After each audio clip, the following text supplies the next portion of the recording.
观众朋友们好，这里是大时局，我是米兰。最新焦点，川普和习近平预定在今天通话，外界正盯紧这场被视为科技与关税大对决的关键时刻。就在前一晚，北京突然丢出重拳，勒令阿里巴巴、字节跳动等科技巨头全面停止采购英伟达 AI 芯片，连已经下的订单也必须立刻取消。几乎同一时间，华为又在全连接大会放话，未来3年靠自研芯片和高频宽内存，要超越英伟达2027年的最新系统。这套禁买加亮肌肉的组合拳，无疑是冲着川习通话而来的信号弹。问题是，这是北京真有底气，还是虚张声势？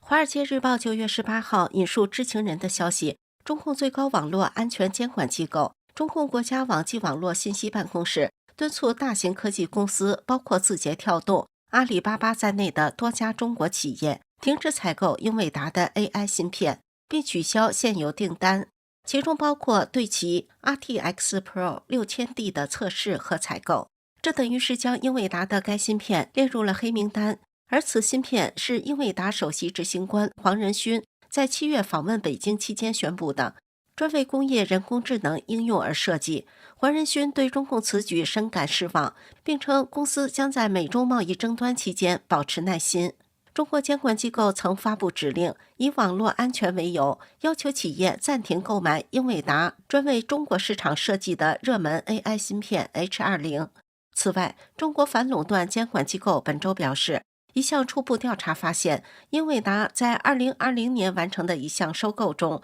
违反了中国的反垄断法。现在有更多分析师预测，英伟达今年在中国将无法从这2款芯片或其他计划中的产品中获得任何收入。英伟达股价在周三前市下跌 2.5%。同日，中共外交部随后表态，反对歧视性做法，但愿与各方保持对话合作，把门留着，不把话说死。中共此一动作发生在美国总统川普与中共党魁习近平预定通电话的前一天。川习通话重点是围绕 TikTok 交易与更大范围科技和关税等相关议题。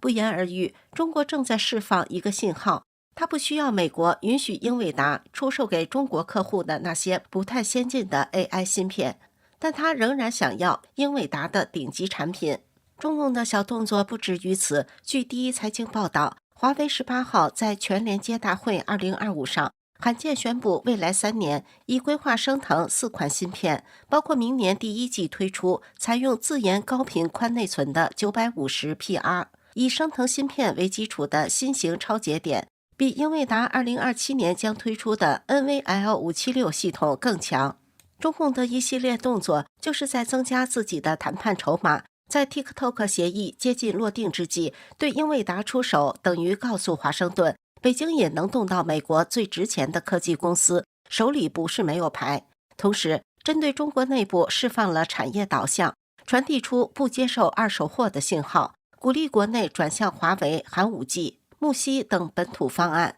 顺带拉动自主可控。再有，中共在外交上给自己留有回旋余地，同时强调愿意对话，把节奏控制在可进可退的区间，为19号电话以及后续关税管制博弈预留空间。中美已就 TikTok 在美运营达成框架协议，细节仍要靠中美两国最高领导人最后拍板。川普公开说会和习在周五通话，同时不排除延长 TikTok 剥离期限。美国白宫与财政部这几天都在把这通电话当作谈判杠杆。或许中美都把 TikTok 当作切入口，而真正敏感的是 AI 与半导体供应链，谁掌握算力，谁拿到关税与出口管制的话语权，才是两边真正要谈的核心。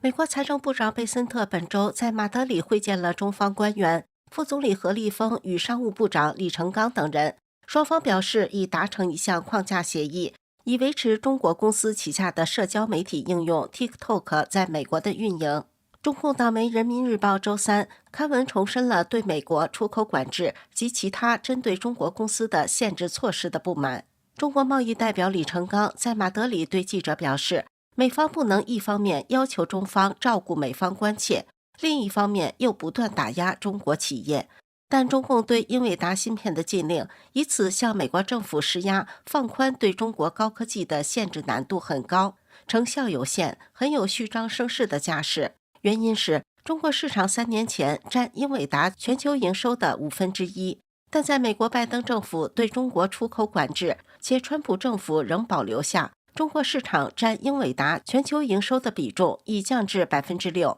如今其订单多来自美国客户，中共对英伟达施加的影响实在有限。况且北京对单一公司施压，对华盛顿整体政策的撼动有限。另外，美国国安优先框架未变，华盛顿两党在 AI 先进制造管控上有高度共识。川普团队在马德里谈判也拒绝就关税加出口管制做实质让步。据知情人士透露，在马德里谈判期间，何立峰要求美国全面取消关税和出口管制，川普团队拒绝做出任何让步。与此同时，美国谈判代表也展示了自己的筹码，如果无法就 TikTok 达成一项协议，习近平与川普的潜在会晤将不再可能。美国谈判代表还告诉中方谈判人员，如果达不成协议，川普可能会彻底关停该应用。显然，美方把是否安排川习会、是否关停 TikTok 作为谈判杠杆和反制筹码，并跟议程绑定。美方并不急于在核心技术上松口。中共对英伟达芯片的禁令，从短期看会对中国 AI 发展造成冲击，尤其是大模型训练端。中国对顶级算力仍依赖英伟达的高端产品。H20 虽偏推理，但在中国依然受到欢迎。华尔街日报引述知情人士透露，自川普政府7月份放宽对 H20 芯片的出口管制以来，中国主要科技公司已订购至少70万枚该芯片。强劲的需求促使英伟达改变计划，与代工商讨安排产能，生产新的 H20 芯片以满足需求。英伟达最初计划仅使用现有库存完成订单，如今安全审查与禁购消息夹击，供应与规划都会被打乱。尽管一些中共政府官员更倾向于不用英伟达芯片，以激励本土芯片制造商发展，但中国科技行业人士表示，他们需要英伟达，而英伟达也同样需要他们。英伟达正在为中国客户设计一款基于其 Blackwell 技术的新芯片，帮助中国企业在制造业到银行业等领域扩大 AI 应用。业内人士称，如果中美紧张关系导致英伟达无法销售该芯片，那么短期内可能会使中国在与美国的 AI 竞赛中处于不利地位。尽管阿里、寒武纪、木西与华为都在补位，但中国在制程、梁帅、软生态和集群稳定性方面仍是短板，尤其训练时的过热与宕机问题，业界多有抱怨。从中长期看，中共政府希望通过禁用英伟达而倒逼本土链条加速，政府基金与云巨头加大投入，华为升腾系统、阿里新 AI 芯片等持续上线，推理端可用性逐步提升，但要在训练端全面替代，还需时间与供应链累积。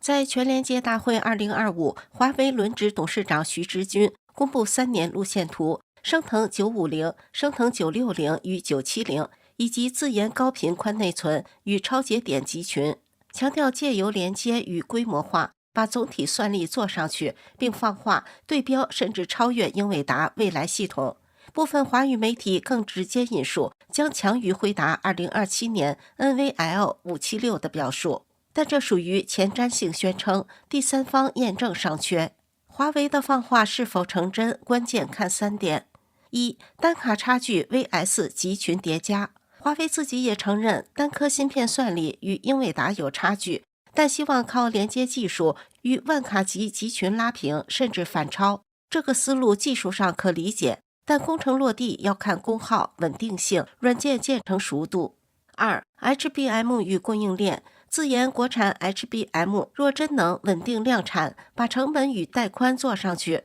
确实可缓解瓶颈。然而内存工艺良率与可靠供应是硬指标，需要时间证明。3. 生态与工具链。英伟达常年的 CUDA 与软生态优势，不是1-2代硬件能弥补。国内云厂商也在意兼容性与迁移成本，这会直接影响华为集群的大规模采用节奏。从上述3个关键点推演的结论是，华为的放话更像是技术宣示加谈判气势的组合拳。一方面，华为确实在算力叠加与互联上加码，路线图清晰；另一方面，把未来产品拿来对标对手2年后的系统，本质上属前瞻对比，需要等量产与第三方跑分才能坐实。短期把它理解为对内稳信心，对外立旗帜，更贴近实情。